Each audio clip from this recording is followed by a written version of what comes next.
Hi, I'm Corey. And I'm Woody. And I'm Ein. And this is the ISOcast.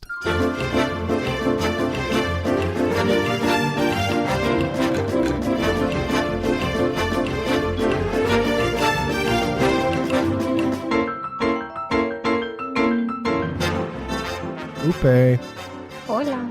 Hola. Hola. I didn't have a chance to listen to your second show, so I'm sorry. Nobody did. Don't worry about it. But No, I loved the first one. You guys are so cute together. You're cute too, Ein. I missed the dynamics that you guys have. When I listened to the first podcast, it brought me back to hanging out in your apartment in Hako and just going, oh, those were good times, sitting and watching Cheers while drinking liqueurs. Oh, the marathon. I know. Oh my goodness. And I was just like, it brought me back to like simpler times when we could leave the house and stuff. So Wood cores were good. Wood cores were delicious. It arguably is more complex now these times. You'd think, okay, I can't leave my house, so that's easier, but it's much harder. yeah, for sure. I would say that it's, as an introvert, I think this is great. But on a whole frontier of things, I'm just kind of interested to see where it's all going, because how long can you contain yourself in a house before you start trying to go postal? I have answers if you're asking. Because Sure. I'm using my statement and turning it into a question. I am blessed to have a psychotherapist who's continuing my psychoanalysis with me online using Zoom. And is this sponsored by Zoom? It's not. She Okay. served as an advisor on a Canadian board on how to potentially handle a global pandemic. So she's eminently qualified for helping people kind of through this, because she knows what the government is doing and how they advised it and through which stages we're going to go at different points and how to kind of dole that information out to the public. For me, it's been fascinating because week by week, I feel like I go into my therapy session and she knows exactly where I'm at without me even having to say it. That's handy. So That's you, really good. you found a mind reader. No, they're just, they're good old-fashioned psychoanalyst. So it's kind We call that Dracula. of, Yeah, I think we're already starting to see, or not already, but we're starting to see the impatience come through with people wanting to get out. And Corey, you said this last week when we did the show about when the weather gets better. And today it's, for Canadian standards, it's quite nice here. And people are out and about. And I don't know how to feel about it. Well, you guys are flattening the curve in Costa Rica, it seems. Apparently, Costa Rica and Singapore are the two high-rated ones. And I'm like, winning at everything. And New Zealand. Well, Okay. don't. I don't think I have a New Zealand blend in me, so it doesn't. It doesn't. How much do you apply. think I can't. is attributable to, not having a lot of testing, right? Because I was Yeah. I was watching some of the news about, I follow, not to make this the COVID cast, but I follow the hospitalization rate. I think that's the stat that matters. Testing is great when we try and reintegrate, but for now, it's like, I think that's the indicator to watch. And it sounds like Costa Rica, you guys have something like 170 ICU beds. Don't ask me how I know that. Yeah, that's it. And you guys were at 80% capacity pre-pandemic, and yet you still don't have a crisis. Yeah. Yeah, I was reading that, and so that's why Costa Rica has been like so extreme. They basically said that if you are going to leave the country as a foreigner, you cannot come back until we've deemed it cool. So that's kind of one, and they blocked all travel. And then during Semana Santa, they basically had the license plate rotations throughout the whole week. And then on Saturday and Sunday, it was like, don't leave your house unless it's for food or the pharmacy. So the whole time it's been very I think Costa Ricans are just more aware of their fellow man, and so they're much more, I think they're being really respectful towards what the government is saying. However, you still see quite a bit of cars out and about now. So I think they're like celebrating success a little too early. And I would like to, I think I'm going to predict that in the next 2 weeks, we're going to see a spike. Like, yeah, we flattened the curve now, but I think by how everybody's back from Semana Santa beach isolation or whatever, they're now like running about and doing errands and things. And it's kind of concerning. We'll see where it goes. But Costa Rica definitely cannot take any risks or chances when it comes to this pandemic. Well, I think, Woody, we talked about it a little bit last week that once the weather turns, which it's starting to do here in Canada, people are going to want to go out. People are going to want to start getting around. And that's when I think the risk comes into play. Well, I mean, let's set aside the big orange pumpkins comments about how sunlight's going to kill this, and go ahead and inject yourself with some Lysol. You'll be fine. Madmen. They're all mad. Right. Yeah. But there's got to be a point where it's like there's certainly a social responsibility that we've undertaken here, but there's also a human element where, from a psychological standpoint, where do we go? I know people who are over 70 and their buildings are locked down, like literally locked down. Not like we're locked down, like please stay home because we can't enforce it, but we ask that you do. But people who have a security guard in front of their building because they can't leave their complex, that's an entirely other level. And those folks sounds like they're not going to be able to leave for quite some time. And like, why the security guard? Are they trying to like strong arm or clothespin the elderly when they're escaping in the doves? It's an okay, boomer. Look, you gotta stay home. You've got to do it. And there's always but I can still just, but it's all right if I only.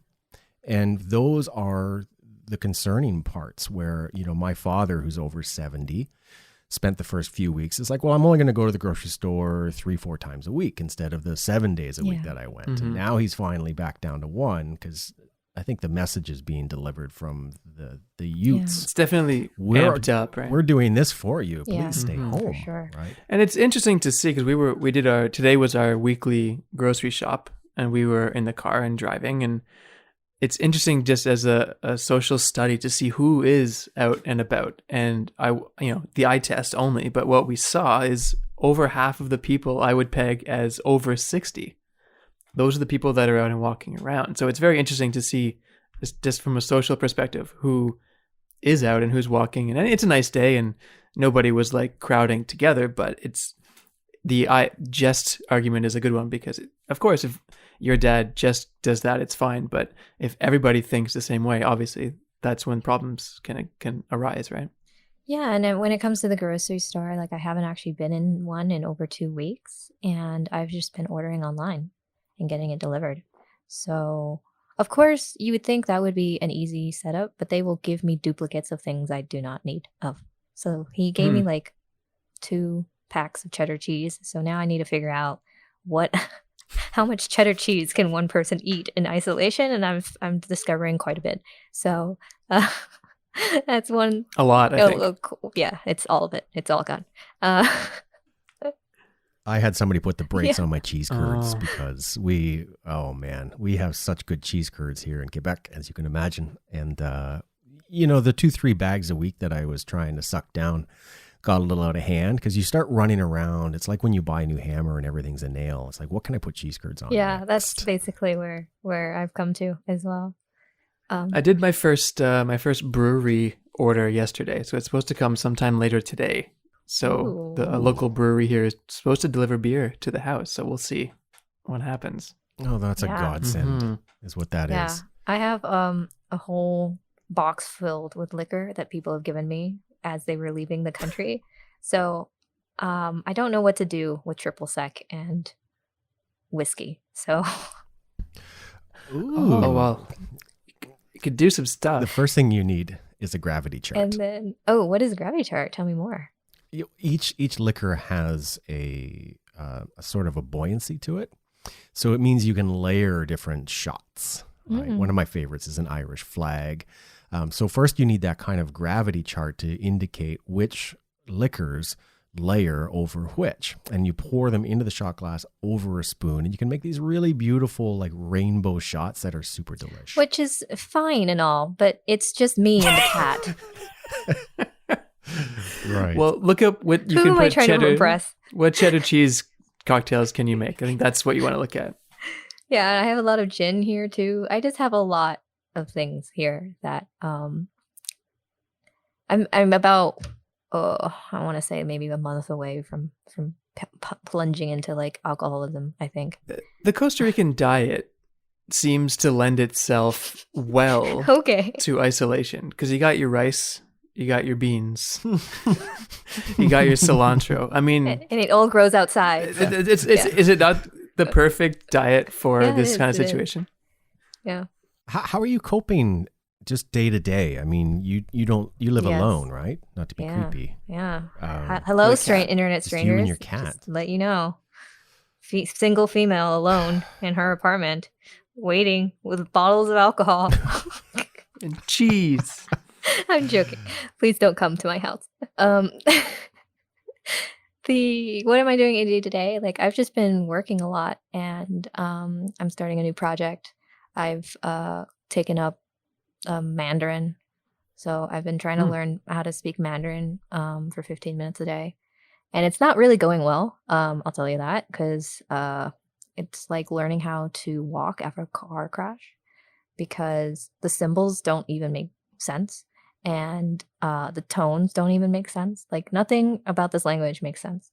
And so that's what I've been doing for to keep myself entertained. And of course, lots of reading and podcasts and just trying to create content and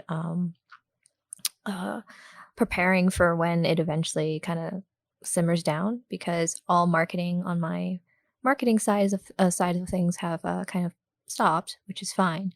But I'm working on when things do come back and when people do want to hire more for marketing, what kind of packages and special discounts and offers I can offer them. So I'm developing a lot of content that will be slowly released as things become normalized or when people feel comfortable enough to ramp up their marketing budgets again.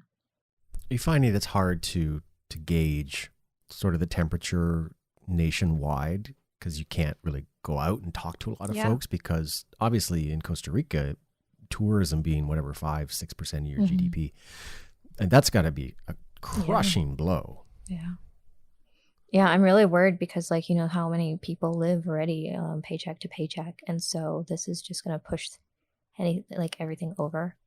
So it's like a tough balance that the government has to make between stimulating and having a thriving economy versus like how many lives can they risk being lost, especially with only having 150 or whatever ICU beds. So it's a tough situation for everybody. And yeah, I don't know what I imagine crime is going to be spiking just because of how desperate some people were already. And so yeah, I don't know like what the right answer for that is. You sound subdued. It's all the A alcohol little. Oh. that I've injected in replacement of Lysol. Libertarians rejoice, I guess. If now's your time to I shine. guess. If you really think it's going to work, prove it. Right. Yeah. There's are you following? There's like, I mean, what you say there, Aine, is interesting because there's lots of there's this balance of when can things quote unquote open or whatever that means.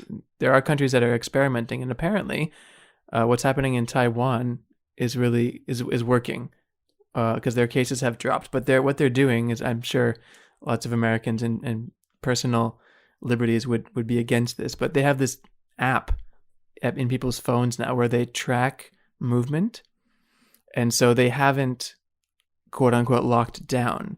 They just track where everybody is going, and then when someone tests positive, they're able to inform the public where that person had been, and if you were also in that place at this time, then you're also advised to stay home and to isolate yourself for 2 weeks. And their numbers statistically are not high, And maybe there's other underlying things, but the countries are starting to experiment with these types of things. I think that's fascinating. I don't know if I would want my phone to, track. Well, it does it already, really. Well, anyway, Google helps. You Yeah. know. How many times So it's has interesting. Google come up and it's like, you were supposed to leave to work 15 minutes ago. Do you still want to do that? Well, Google and Apple have teamed up to present sort of an API for contact tracing that they're offering to the governments. And that's going to be the key. The hard reality is everyone will necessarily be infected at some point. The entire purpose of this that seems to have gotten kind of lost in the shuffle is managing the rate at which people become infected. It's not a if, it's a when, and then how we can contact trace people to manage that 2-week period. So, when you do get it, that you can safely stay home, and that if you've interacted with other people, rather than an investigator calling you and asking you where you've been and spending the kind of tedious paperwork of figuring all that out, this gives you sort of that proximity chart that says this person's been here, here, here, and here, and here. And then furthermore, us being able to get an alert that says you have been in contact with someone who has tested positive. Here is the nearest testing center and the process to go and get tested, so that if you test positive, then here you can go self-quarantine. I think the slippery slope becomes, one, when do you get to turn that off? How is the data stored? And then moreover is how is it used to enforce or not enforce people who have to go into self-isolation or quarantine? Yeah. It can become 1984 pretty quickly. And also, I don't know, I'm sure there's tests that they can just send you at home so that you don't actually have to go out and get tested, right? At a facility. Is that fiction, or is that a thing? No, I don't know. But one thing that we're working hard on in Canada is trying to detect the antibody in your system to indicate whether or not you've already received it, and then consider whether or not it's possible to be reinfected within a short period of time, right? This is a thing that you can get reinfected with, but how long until your antibodies no longer function? So I think that's the short test. That's the pinprick. Oh, you have the antibodies that demonstrate that you've had this before. So you're kind of clean. You're clear to go, right? Until you come into contact with somebody else, and then maybe a test might be necessary. We can't test 7-8 billion people. It's just not doable. I think that's the thing that some people may be forgetting, or is getting lost in this shuffle as well, is this is new for everybody. So when people or some skeptics are saying, well, they should do this and they should have this, and nothing was ready for this. No one knew before a few months ago that this was happening. So everything's kind of just being made up, or as a step-by-step, day-by-day basis. So those things are in production, but yeah, it takes time to get those things ready. Yeah. And a lot of people are working from home too, and that's an interesting piece that I would like to see. Maybe we're going through another industrial revolution when it comes to the stay-at-home piece, because I think people are finally realizing I don't actually have to spend 2 hours of my day on a commute anymore, and I can still be as effective as before. So I'd be quite interested to see that even when, let's say, we find the vaccine or have the cure, how many will we go back to January of 2020 where everybody was just free of movement?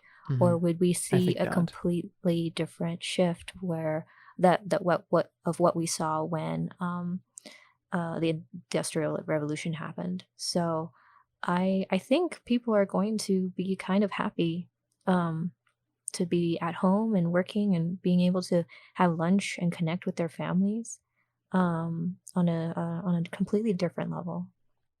I'm sure companies are realizing that too. And so companies who never thought that they could function in a remote environment, and maybe they won't shift back, stay completely remote. But I'm sure there's tons of companies who are saying, "Why am I paying whatever it is, $10,000, $20,000 a month in rent? Yeah, exactly. For a location where maybe my bottom line isn't, or my effectiveness isn't really hit that much, where I can do a lot of more remote work." Yeah, we'll see. I tend to think you're right. Especially with like the kind of the top 500, Fortune 500 companies, they've been struggling to retain talent or get talent. But if they can open their like borders per se, they can get talent in all parts of not within the United States, but they don't have to kind of try and coax get somebody to come to the state to work there when they have a established family base in Nebraska or wherever they might be living.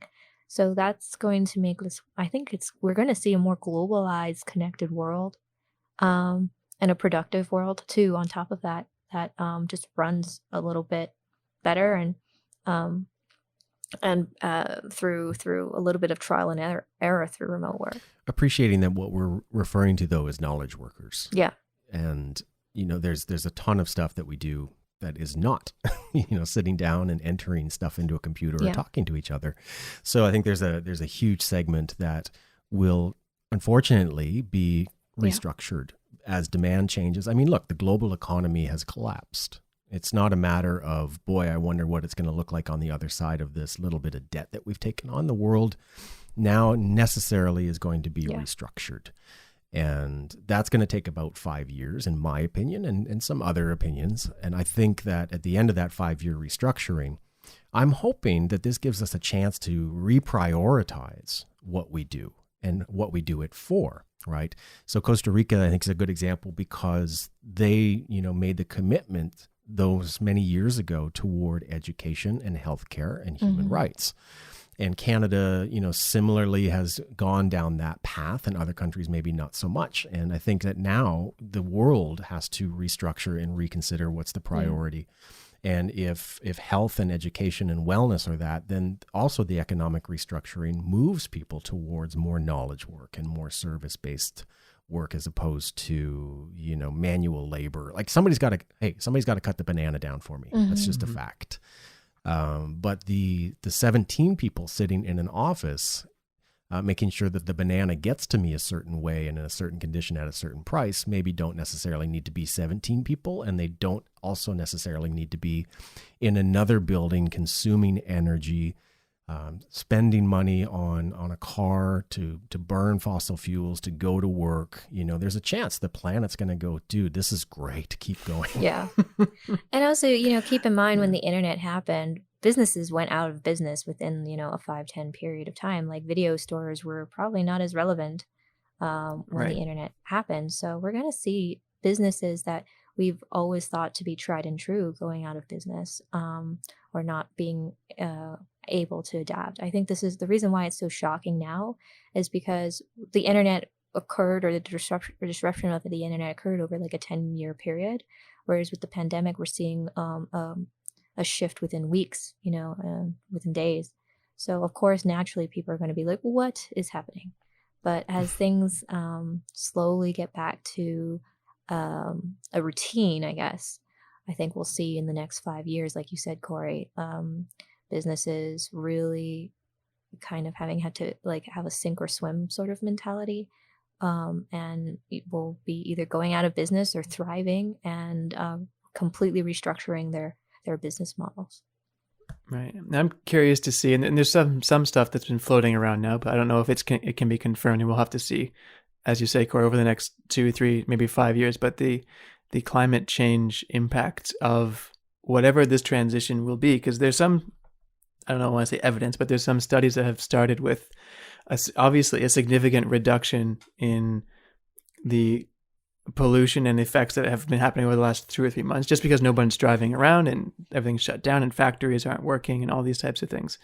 If we do transition to a new world of working from home, and maybe cars are not as valuable, and these big factories that produce lots of, generally speaking, pollution don't operate at the same capacity. I don't know if you subscribe to the universe idea, but maybe this is the Earth giving its own solution for the climate change crisis. I don't know. Mm-hmm. Without wiping the scum of humanity off. It's our Noah's Ark. Right. Kind of, yeah. Noah's pandemic. Yeah. I'm optimistic, but I'm aware that I'm in a fortunate position where I can afford the optimism. Yes. Right. A lot of people simply can't. So it's I read a great article recently, I think in the Atlantic, compiled by a few psychologists that said it's not okay to feel good about how this is going.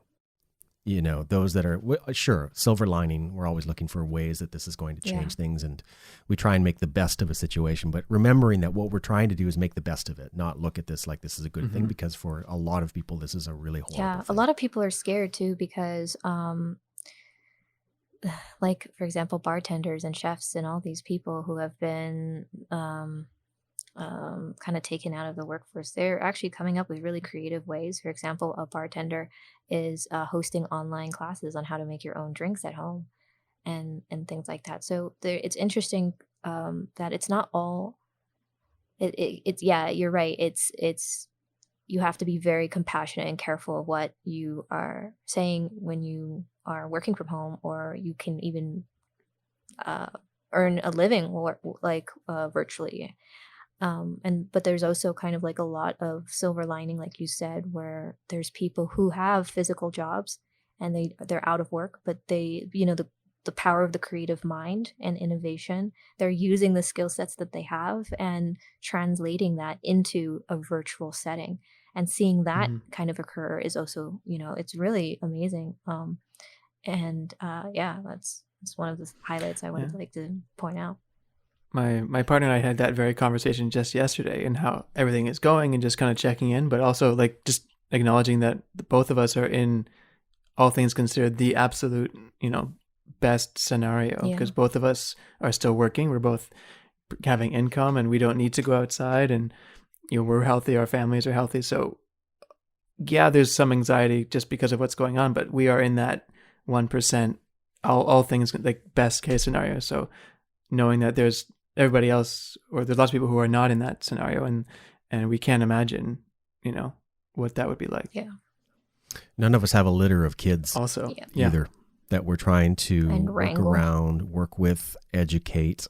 There's so much depth to this that we don't experience, but we certainly seem to appreciate. And I get a sense of it when I do my classes online, because there's some students who don't show up and these kind of things, and when they do show up and their camera's always off and their mic is always off, and then the teacher, and the first instinct is, so they don't want to participate, but then the realization, or the reality of the situation kicks in, because when they do unmute their mic, you hear like 6 or 7 kids screaming in the background, and there's they have whole families going on. So there are many depths to this that a lot of us don't consider, and empathy has never been more important. Yeah, and also I think this is an excellent time to give back and find opportunities in your backyard on how you can help and make a difference.